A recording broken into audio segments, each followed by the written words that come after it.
In this video, we're going to be factoring type 2 trinomials.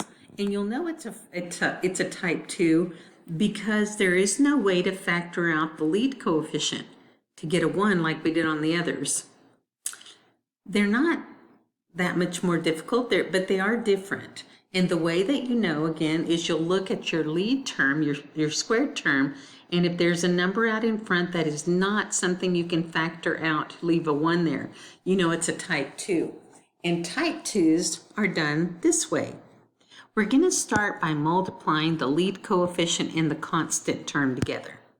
That's negative 15. Now we're going to write down all of the factors of 15. 1 and 15, and 3 and 5. I need to use those numbers to come up with this middle term coefficient. I can get a negative 2 out of a 3 and a 5 by putting a negative on the 5 and a positive on the 3. They will add up to the negative 2p I want, and they still multiply out to that negative 5 I got when I multiplied the lead coefficient to the constant. Now, you're going to rewrite this whole thing. The 3p squared is going to come down, and now instead of writing negative 2p, you use these two numbers that you just found. You're going to write plus 3p minus 5p minus 5. And now we're going to do the same factoring by grouping that we learned together before. We're going to group the first two together, and we're going to group the second two together. I'm going to factor out what the two pieces in the first group have in common. They have a 3 and a p. And again, feel free to pause the video if you want to try it ahead of time. When you factor the 3p out of the first piece, it's going to leave behind a p. When you factor a 3p out of the second term, it's going to leave behind a 1.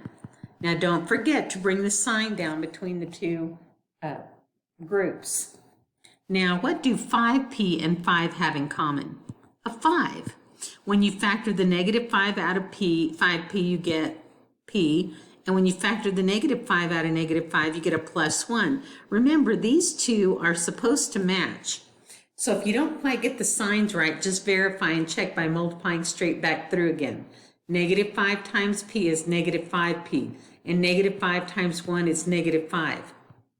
Now we're down to two pieces. These two pieces have a p plus 1 in common. So I'm going to open up a leftover parentheses. When I factor the p plus 1 out of the first term, it's going to leave behind a 3p. When I factor out the p plus 1 in the second term, it's going to leave behind a negative 5. And I'm finished. And again, remember, you're allowed to check your work by multiplying them back together again. And if you get back to the original polynomial, you did it right. Let's look at another example. And again, you can pause the video at any time to slow me down. We're going to start by multiplying the 3 and the 4 together. They're both positive, so they multiply out to be positive 12. I'm going to write down all the factors: 1 and 12, 2 and 6, and 3 and 4. Once I write down all the factors, I need to figure out which pair of numbers I can turn into a negative 8n. The 2 and the 6. In order for them to add up to a negative 8n, they'll both have to be negative. Negative 2 and negative 6 add up to negative 8n. They also still multiply out to be positive 12. So I'm going to bring the 3n squared down, and I'm going to use these two numbers to rewrite the negative 8 in the middle. It'll be a negative 2n minus 6n plus 4. That was brought down, and the lead term was brought down. And we use these two numbers to rewrite the middle. Now, I'm going to break this up into two groups. The first two terms both have an n in common. When I factor the n out, I'm going to be left with a 3n and a minus 2. Bring the negative down. When you factor the greatest common factor out of 6n and 4, it is a negative 2. When I factor the negative 2 out of the first term, it's going to leave behind the 3n. When I factor the negative 2 out of 4, it's going to leave behind a negative 2. Remember, it's not a surprise that the 3n minus 2 is in common in both of them. That's supposed to happen. Now, factor out the 3n minus 2. When I factor the 3n minus 2 out of the first term, it's going to leave behind an n. When I factor the 3n minus 2 out of the second term, it's going to leave behind a negative 2. And we're finished just like that. This is the factorization of that type 2 trinomial. Let's look at number 5. I'm going to start by multiplying the 2 and the 5 together. That's 10.